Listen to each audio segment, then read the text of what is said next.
The day she said it, the sun was high and unforgiving, bleaching the dust on the road until it looked like pale ash, and yet her voice carried a cold that cut deeper than any winter wind. She stood at the edge of the bus stop with a single worn backpack at her feet, eyes hollow, shoulders stiff, as if she had already decided that whatever waited ahead would not be kind. In that moment, before I even knew her name, before I understood her story, something in the way she looked at the world made my chest ache. When she finally explained, her words were simple but devastating. Her family had sent her here as a punishment.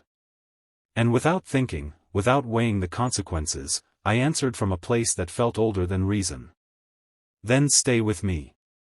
If this opening already stirred something in you, if you believe that kindness and second chances can change lives, please take a moment right now to like this video, comment your thoughts, share it with someone who needs hope, and subscribe to the channel Kindness Wave. Your support keeps stories like this alive. Her name was Aurelia Noor, and she had been sent to our small town under the harsh afternoon sky as if exiled from everything familiar. The place was not dramatic or picturesque, just a quiet stretch of land where fields met cracked sidewalks, where time moved slower and people noticed when a stranger arrived. I had lived there all my life, working long days at a roadside repair shop, finding comfort in routine and daylight hours that ended with tired hands and honest sleep. That day, I was fixing a customer's truck when I noticed her standing alone, sunlight catching the dust around her like a haze. She did not look like someone passing through. She looked like someone abandoned. Aurelia's presence unsettled me at first because it mirrored something I had buried. Years ago, I had been the one sent away, not as punishment but as a consequence of being unwanted after my parents' arguments burned through whatever warmth we once had. I remembered how the daytime felt then, too bright, too exposing, as if the world could see my shame. Watching Aurelia now, I saw that same feeling written across her face. She carried herself carefully, like someone taught that one wrong step could lead to another loss. When I offered her a place to stay in the small room behind my workshop, I expected hesitation, maybe fear. Instead, there was a flicker of disbelief, followed by a fragile nod, as if hope itself frightened her. Life with Aurelia did not transform overnight. Day after day, under the clear blue sky, we navigated silence and awkward distance. She woke early, sitting outside on the wooden steps as morning light spread across the fields, staring at nothing for long stretches. I learned that her family believed strictness could fix what they called her failures. They thought isolation would teach her gratitude, that sending her away would break her stubborn spirit and force obedience.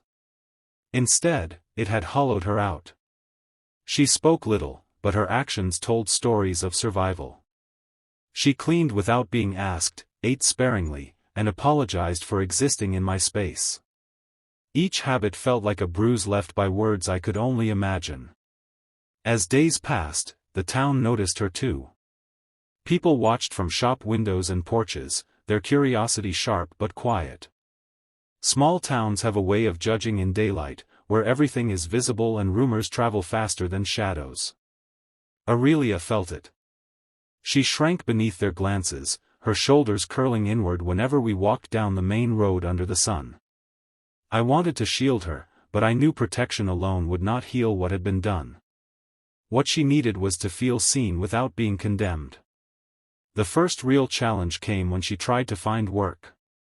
She went from place to place in the heat of the afternoon, returning each time with the same tired look.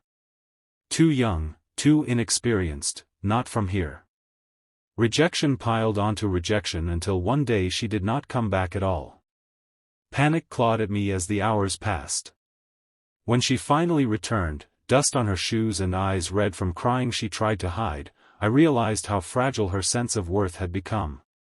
That night, under the fading daylight, I sat outside with her, not forcing words, just sharing the quiet. Sometimes presence is the only language strong enough. Gradually, things began to shift. I asked her to help me at the repair shop, starting with simple tasks. She learned quickly, her hands steady, her focus intense.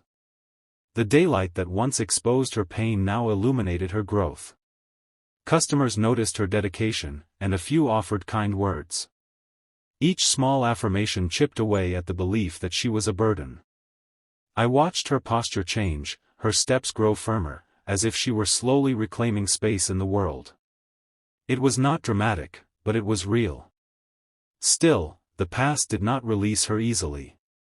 Letters arrived from her family, sharp with disappointment and control. Even in daylight, their words cast long shadows. They demanded obedience, threatened to cut ties completely if she did not return changed. Aurelia would sit with those letters for hours, the sun tracing its path across the floor as she weighed her worth against their expectations. I feared losing her, not because I needed her, but because I wanted her to choose herself. I reminded her gently that punishment only holds power if you accept it as deserved. The turning point came one bright afternoon when the town held its annual market. Stalls lined the street, colors vivid under the sun, laughter and music filling the air. Aurelia hesitated to go, afraid of being seen, but I encouraged her. She helped set up a small booth offering basic repair services, her idea entirely.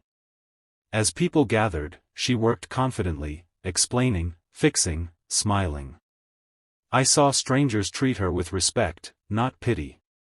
I saw her realize, perhaps for the first time, that she could belong somewhere without earning love through suffering. That day, her family called. I could tell from the way her face tightened that the conversation was heavy. When it ended, she stood quietly, looking at the bustling street, sunlight glinting off metal and glass. She did not cry. She did not collapse. Instead, she breathed deeply, as if grounding herself in the present. Later, she told me they wanted her back, but only if she followed their rules completely. The punishment had an expiration date, but the control did not. Watching her process this, I felt both fear and pride. The choice was hers now. In the days that followed, Aurelia wrestled with guilt and loyalty. Daytime walks became moments of reflection, the open sky both comforting and intimidating. She spoke of her childhood, of being compared, measured, found lacking. She spoke of dreams she had buried to keep peace. Listening to her, I understood that staying was not about escaping responsibility.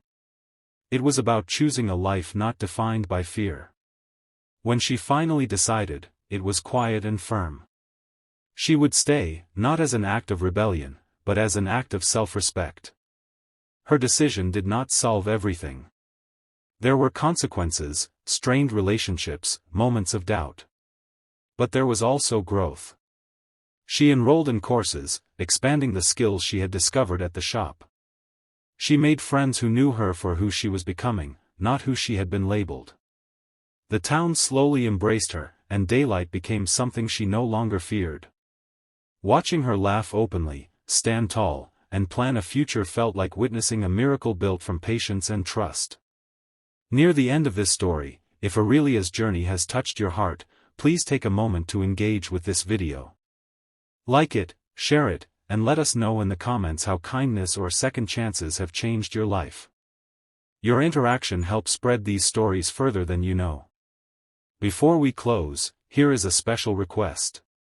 Please comment the word hope if you believe that no one should be punished into becoming someone they are not. On a clear morning months later, Aurelia stood outside the workshop, sunlight warming her face, confidence radiating from her in a way that felt earned. She was no longer the girl dropped off like unwanted luggage. She was someone who had been offered compassion and chose to grow from it. I realized then that telling her to stay had not just changed her life. It had changed mine. Because sometimes, the simplest acts of kindness, offered in plain daylight, become the turning points that remind us who we are meant to be.